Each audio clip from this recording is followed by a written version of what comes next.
Halo saudaraku, ketika mimpi kita pikirkan, maka mimpi tersebut akan berubah menjadi rencana.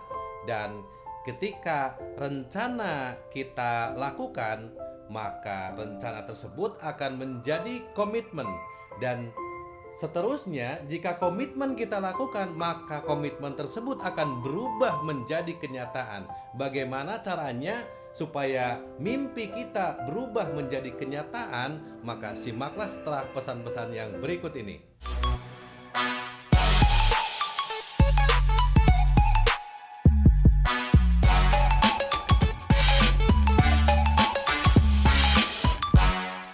Seandainya kayak gini, misalnya Anda punya mimpi. Setiap orang kan tentunya punya mimpi. Mimpinya pengen jadi pengusaha besar, misalnya direktur, dan apapun itu mimpinya, tentunya mimpi tersebut bisa kita wujudkan.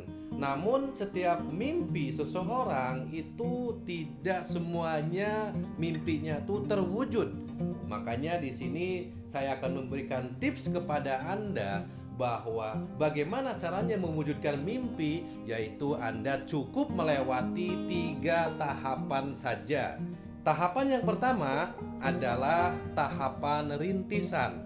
Semua orang kalau mau buka usaha awalnya itu merintis. Dan merintis ini biasa dilakukan oleh orang-orang yang pertama kali buka usaha, itu rintis. Nah, rintisan di sini tentunya kita harus merintis usaha kita oleh diri kita. Jadi kita sendiri yang merintis usaha kita. Jadi jangan sampai usaha kita dirintiskan sama orang lain. Nah, itu kurang bagus. Yang akibatnya nanti kita tidak bisa apa-apa karena di proses rintisan kita tidak terjun.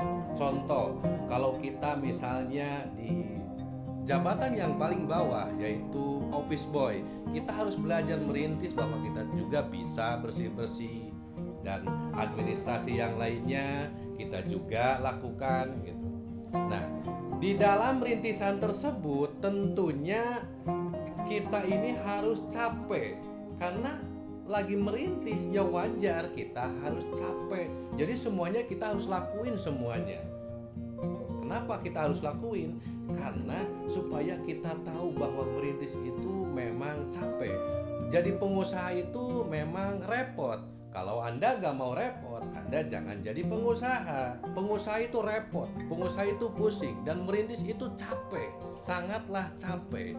Nah, nanti setelah rintisan kita lalui bahwa kita bisa melakukan semua pekerjaan apapun itu, dalam arti setelah kita bisa melewati rintisan ini, maka kita anggap sudah bisa menjalankan satu warung oleh diri kita, dari mulai belanja, dari mulai pengepakan, dari mulai pengiriman, dari mulai kebersihan, ngurus gudang, administrasi, dan lain sebagainya kita urus sendiri, dan kita bisa dulu.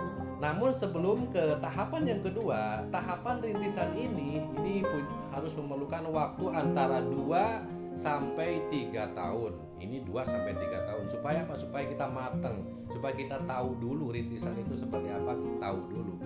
Jadi jangka waktunya 2 sampai 3 tahun. Nah, setelah rintisan ini beres, kita langsung ke tahap yang kedua, yaitu tahap berkembang. Karena gak mungkin kita merintis terus, kita harus berkembang. Tahapan berkembang ini adalah tahapan kita memulai cabang. Katakanlah kita kalau punya perusahaan itu cabang ke-1, ke-2, ke-3. Nah, di sini kita bergerak secara pelan-pelan, secara satu langkah demi langkah tuh pelan-pelan. Dalam arti yang tadinya kita belanja sendiri, sekarang kita sudah bisa mendelegasikan kepada karyawan kita untuk belanja. Jadi kita tidak repot. Yang tadinya kita belanja, sekarang ada karyawan kita yang belanja. Dan bulan keduanya, jika pendapatannya oke, kita delegasikan lagi ke karyawan yang kedua untuk misalnya bisa pengiriman misalnya. Nah, jadi kita lakukan secara tahap, step by step, secara perlahan-lahan. Jangan sampai kita merintis dari awal. Setelah merintis, kita bangun untuk proses pengembangan usaha itu langsung semuanya sama karyawan. Dari mulai belanja, pengiriman, administrasi itu langsung semuanya sama karyawan, dan akhirnya kita lupa sama pendapatan kita. Jangan sampai begitu. Dan tentunya kita harus mengukur dari bulan ke bulan supaya kita tetap kebagian untungnya. Jangan sampai banyak karyawan tapi kita tidak untung, itu jangan sampai. Nah, itu adalah tahapan berkembang.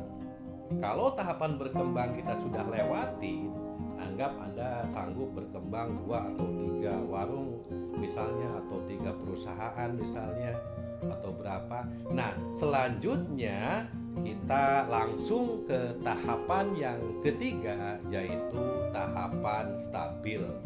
Di mana tahapan stabil ini yaitu perusahaannya sudah sehat, tahapan stabil ini karyawannya sudah tidak susah lagi untuk digaji, dan karyawannya sudah makmur, perusahaannya sudah pada kuat.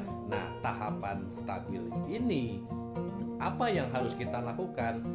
Yang harus kita lakukan adalah memerintah, adalah memberikan tugas, yang mana tugas yang kita berikan nanti itu akan diambil sama direktur-direktur kita, sama manajer-manajer kita. Jadi kita tinggal mengasih tugas, mengasih rencana atau apa, dan rencana kita atau tugas-tugas kita nanti akan diambil sama manajer kita. Kita tinggal ngomong sekali biar orang lain yang jalankan semuanya. Nah, mungkin begitu saja penjelasan bagaimana caranya merintis usaha dari nol sampai skala besar, ratusan juta rupiah, bahkan miliaran. Itu diantaranya. Bagi Anda yang masih penasaran atau yang mau bertanya, silahkan Anda tuliskan di kolom komentar. Oke, terima kasih. Mudah-mudahan video ini bermanfaat buat Anda semuanya yang lagi merintis, dan salam dari saya, HA Teatif.